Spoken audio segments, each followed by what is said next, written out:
And in that meeting, I was like, "Hey, do you wanna do this together? Do you wanna be partners?" And I had just met her that day.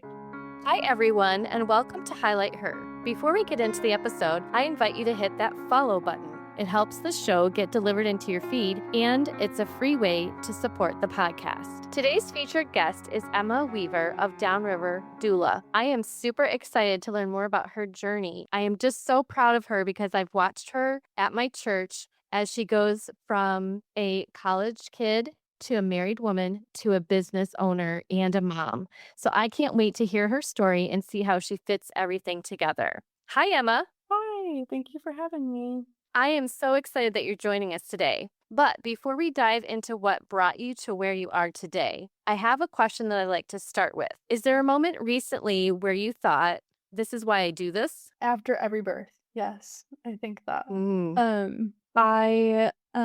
Even when things are really difficult, sometimes things cannot go how we want at a birth, Hmm. whenever the baby is born and whenever I'm there supporting my clients, I do think that it's just a gift that I get to support these families through this really intimate time in their lives. I can see that you have a lot of those. This is why I do this thoughts.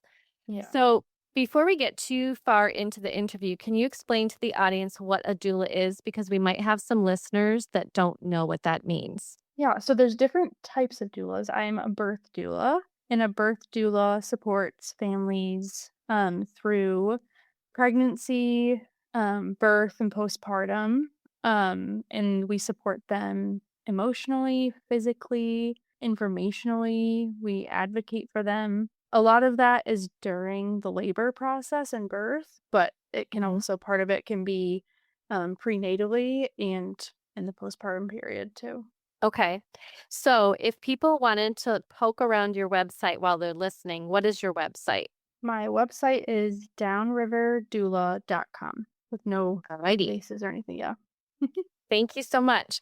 So, I find it fascinating that doulas have kind of returned. They've kind of Mm, made a comeback, so to speak, in the last, I'm guessing maybe 10 to 20 years, kind of a slow mhm. comeback. What brought the interest to you? So I knew of doulas because there's a woman at our church who's a doula. Her name's Joy. She's great. She was my doula for both of my births. Um and then after I had both of my girls, I started looking into it more because I thought that's such a cool job to be able to support families and other women, and it's something that's really needed in our area, especially. So I thought knowing her and knowing what she got to do, I thought that was really cool. So, how did you go about turning an interest into an actual business?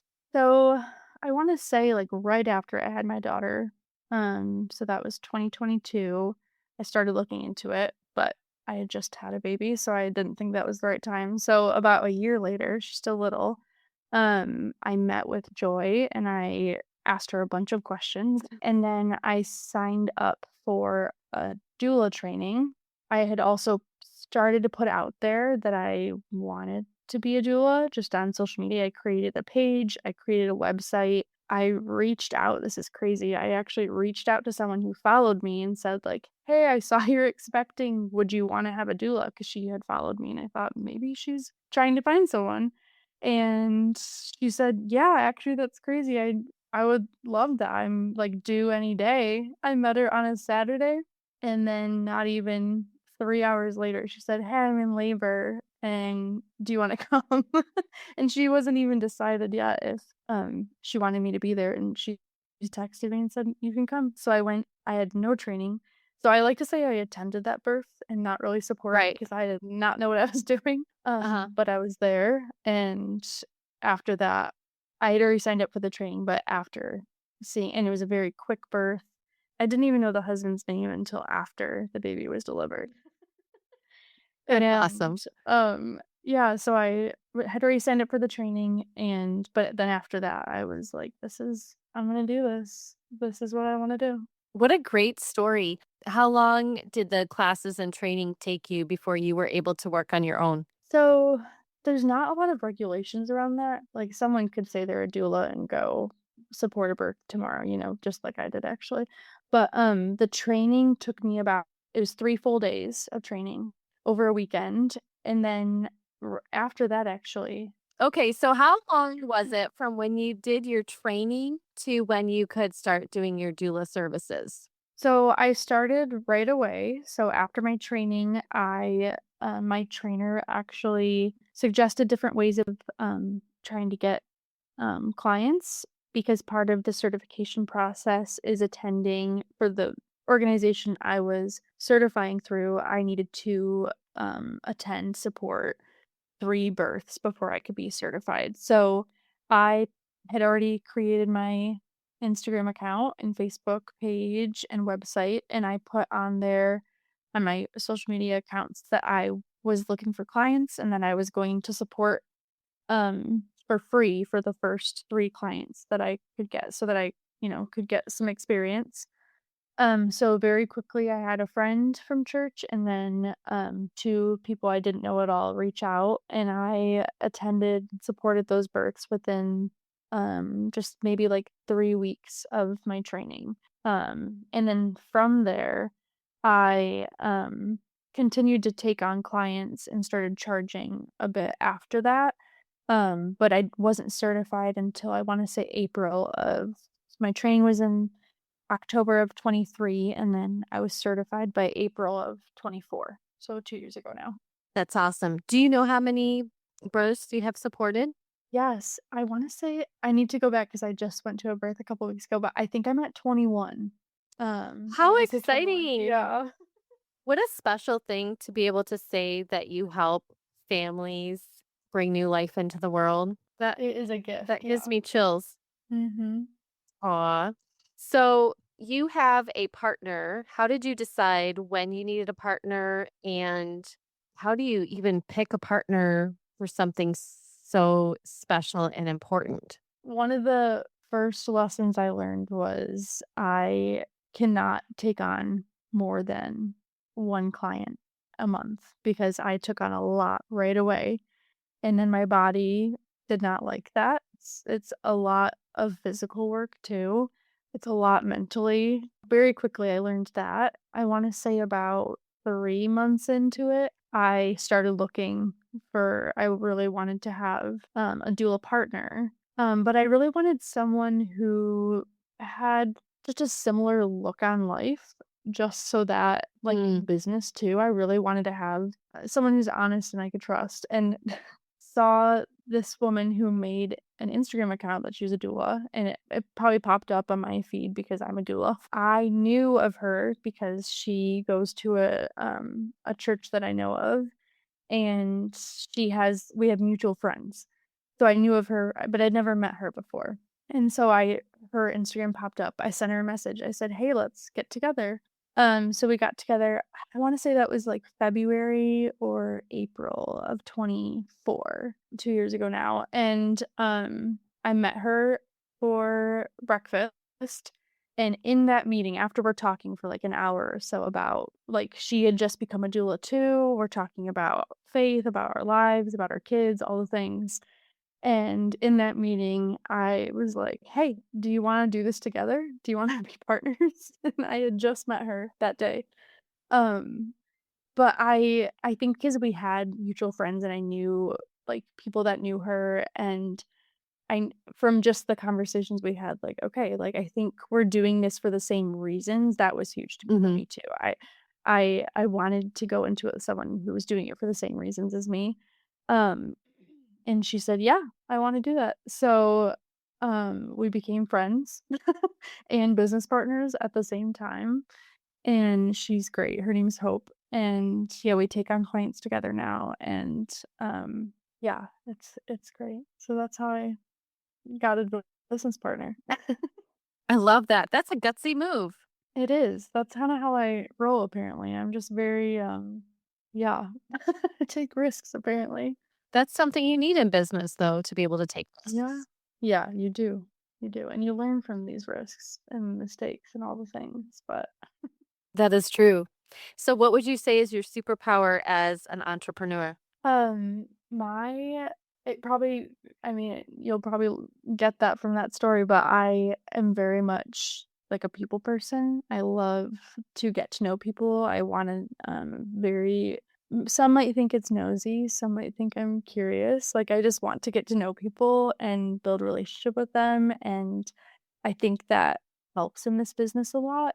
I think when people hopefully, when they interact with me just in a consultation or if they end up hiring Hope and I as their doulas, I hope they see that I genuinely care about them and want to help, and that's why I'm doing this. Definitely a great one to have when you're helping families through such an important time in their lives. It's something that's needed in your area, but also you have a limited amount of time that you can offer and a limited number of slots. You have a limited number of births that you can do. So, how are you looking for clients? For the most part, word of mouth works really well, and people come to us. And also because I want to do this long term, I am not trying to trying to get as many clients as possible. That's not how I do. I think after 21 babies, you probably have a lot of referrals. Yes, we do get a lot of referrals, which is really sweet. I do have a client who is always telling people about them, but she's referred me to quite a few moms, which is really sweet. So, I love that. I know you mentioned earlier that you offer services for pre-birth, birth, and postpartum. So can you walk the audience through a little bit of what that consists of? yeah. So we set up two meetings prenatally with our families, and one of the meetings is more about like the birth plan and options in labor and comfort measures and getting to know them. So if they're hiring us early on in the pregnancy, we're taking that time to just get to know them too. They're usually at people's houses for a couple of hours, and we kind of talk about all of the birth preferences. And then the second meeting prenatally is closer to their due date, and it's more about what to expect postpartum and just how things have been going at appointments. We also set up a group text with our clients, and if they wanna add their partner or husbands in the group text too, they can, and, that gives us, like, a way to communicate throughout the whole pregnancy and even afterwards about how things are going. And then in labor, it depends on who's on call, so whoever sometimes people will call me, and then I'll say, "Oh, Hope's on call." I'll call her, you can call her. So whoever's on call will support the birth, and we stay with them from the time that they need, like, support. Sometimes they really need physical support, sometimes they're not doing it's been 12 hours at home already and they just need some emotional support too. So we might go to their house, and help them there. Usually once they're in active labor, though, is when we come, and then or we'll meet them at the hospital. If things are quick, we'll meet them at the hospital for sure. And then we support them there in all the ways I said before, physically, emotionally, informationally, we advocate. And then we'll stay with them a few hours after the baby's born too, and like help with breastfeeding and making sure they're settled after too. I always like to say, I will stay until you are settled. So that could be 2 hours, it could be 4 hours. I've stayed 6 hours. Oh, So postpartum, we come usually within the first week or 2, we bring a meal, we sit with them, and if they wanna talk about the birth, we can talk about it. I've folded a lot of laundry, I've vacuumed a lot of houses, meal prep, stuff like that, just, like, support them in whatever way. Sometimes I'm holding their baby so they can take a nap, but some people want me to do things around the house, so at both postpartum visits, we do 2, we do stuff like that, and we bring a meal to one of the visits. Hope makes sourdough, and she brings sourdough, or she'll give it to I do not make sourdough, so she will bring sourdough to I can bring to them too. what a blessing for those moms to have that aftercare. It's a really sweet time. Yeah, it is really special to be that they allow us to come in, because sometimes people don't wanna have people visiting at that during that time, so it is always really sweet to come and check in on them and spend some time with them. Have you ever run into cases in the hospital where the doctors and nurses are a little hesitant to let you do your thing? Yes. A lot of the time it's hospitals in our area, unfortunately, in Downriver. I think there is and maybe some doulas for sure have done some things that me or said things, that have gone over the line. They're like jumping into giving medical advice. I don't give medical advice or do any of the medical things. I'm Mhm. strictly support, and I will give you information, but I'm not about to give medical advice. So I think there's this thought from a lot of doctors, maybe in our area, that doulas are there to like take their place and say that the doctors are doing things wrong. So I think they have this idea of that's what we would be. But yeah, I try to go into it then with this, walk in, I introduce myself, and I want us all to be a team to support in different ways this family Mhm. in this process. So hopefully they see that when I'm coming in the room. I do not want to fight with the doctors or the nurses. Like I want us all to work together to support this family in different ways. We all play a different role, and hopefully they start to see, if doctors are against that, they start to see that we're just there to support in a different way that they can't, because they can't be in the room with their patients for the entirety of their labor usually. So we can. That's what we're hired to do. So, yeah. I love that approach that you have, that you see that there's a certain response sometimes, and so you go in proactively to kind of head it off and say, "Look, we're a team to support Mhm. this family and this mom, and each of us has a different role, and I understand that." Or however you say that, I think that's really smart on your part. What are some of the great things that you've been able to provide for families that help them during the birthing process? One of the things I love in my bag is these organization website, whatever, of it's called Evidence-Based Birth. Great Mhm, resource. They have these booklets. There's different ones. So there's one on comfort measures, there's one on interventions, there's one on newborn procedures, and I love having those. I can something might be brought up by the doctor, like, "Hey, we're recommending this thing," and my client is like, "I don't know what that is. Can you give me information?" And I can whip that thing out and share that with them. So I love having that, and I love being able to, like, help my clients find information about whatever whatever it is they're looking for. If it's information about epidurals or um, hepatitis B shot or vitamin K, all the things, just evidence-based information so that they can um, make an informed decision on their own. And another thing I have in my bag that I love is my rebozo. So it's like this long piece of cloth. You can use it for a couple different things. Like during labor, you can use it to help kind of like wiggle your pelvis to move so that baby can move around and make some space in there. So yeah, I have that and I've used that a bunch. And I have what else? What are some things we do? A lot of counter pressure. That's my hands. My trainer, I, like, love her so much that trained me. This isn't even her quote, but she said it, and so I heard it from her. But all a doula needs is their hands and their heart, and I, like, remember that whenever I go to a mhm. birth that I really need my hands and my heart, and all the things in my bag are great, and all the information, all those things are great and should have those things, but when I go into it with that, that really helps me.